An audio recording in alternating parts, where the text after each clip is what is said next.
Gracias por continuar con nosotros en este espacio, Dinámica Económica, un programa de economía para todos. Ahora, yo te aconsejo a ti que no cojas prestado para irte de vacaciones. Si este país coge prestado para irse de vacaciones, para Francachela, ahí ya hay problema.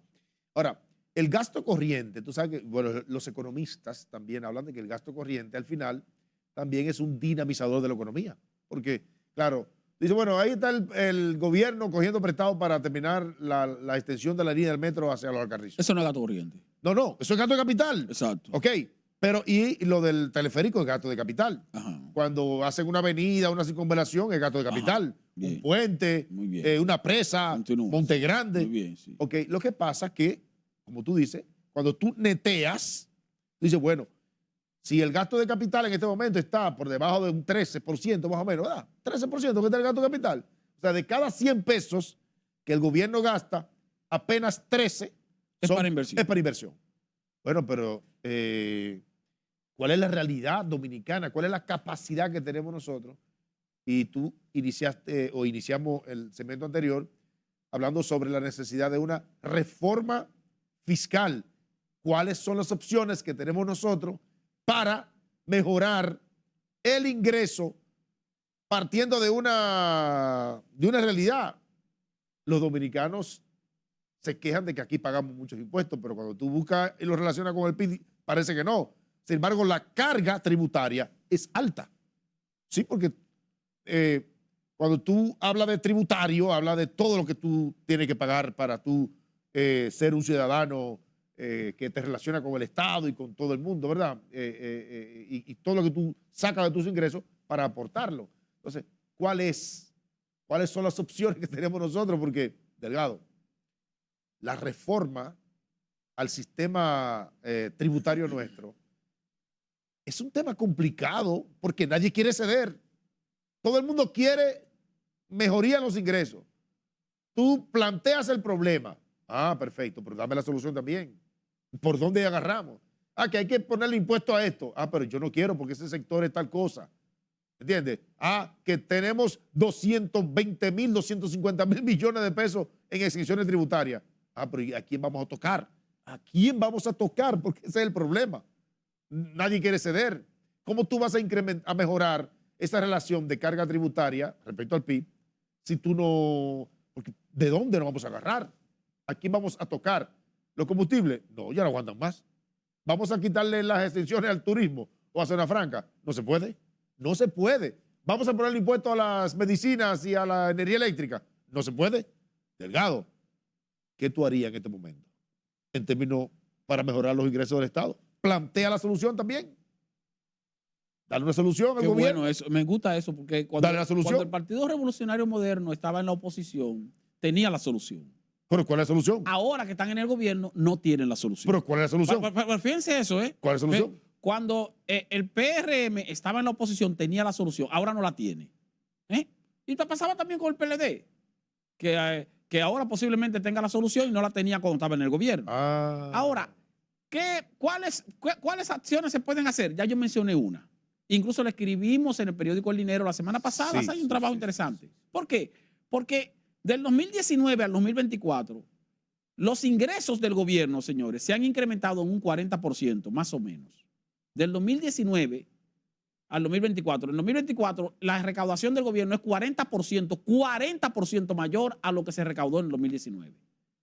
Ahora, del 2019 al 2024, los gastos del gobierno son 45% más de lo que se gastó en el año 2019. 5 puntos porcentuales. Quiere decir que el gobierno está aumentando su gasto en una proporción relativa y absoluta mayor a la proporción en que aumenta su ingreso. Si hubiera aumentado, por ejemplo, si tuviéramos, por ejemplo, que del 2019 al 2024 el gasto del gobierno se hubiera incrementado en un 30% y no en un 45%, entonces hubiera sido una proporción menor al incremento del ingreso y tuviéramos un déficit menor. Ya ahí, sin reforma fiscal, ya tenemos más o menos un alivio. Sin reducir el gasto, porque no estoy diciendo reducir el gasto, estoy diciendo aumentarlo en menor proporción.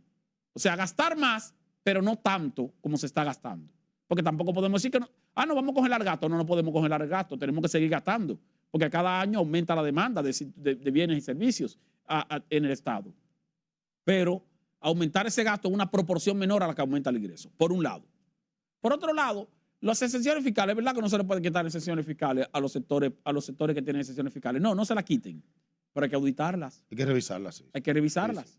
Hay que ver si esas exenciones fiscales están yendo efectivamente a donde tienen que ir.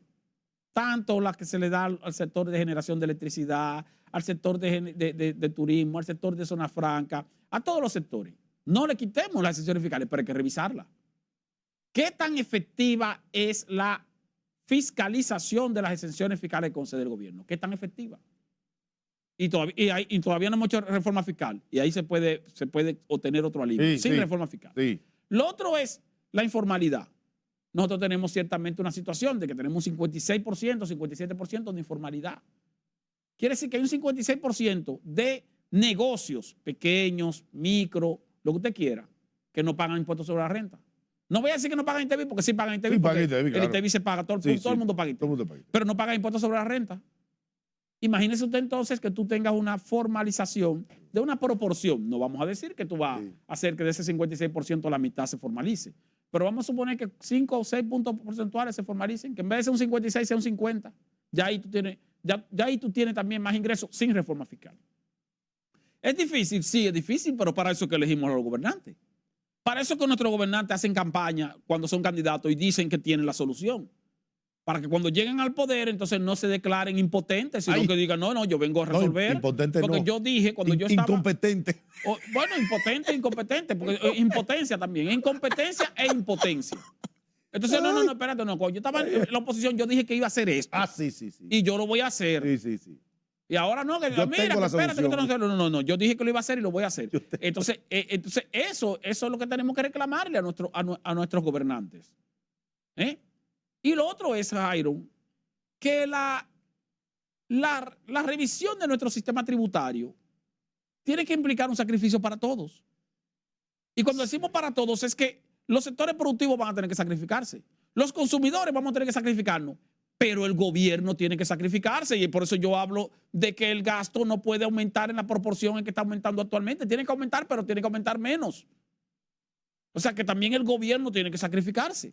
Yo recuerdo que Luis Abinader, y no quiero personalizarlo porque él es candidato actualmente, entonces se puede ver como algo político, pero yo recuerdo cuando él era candidato que él decía que él tenía la forma de reducir el gasto público en 30,000 millones de pesos.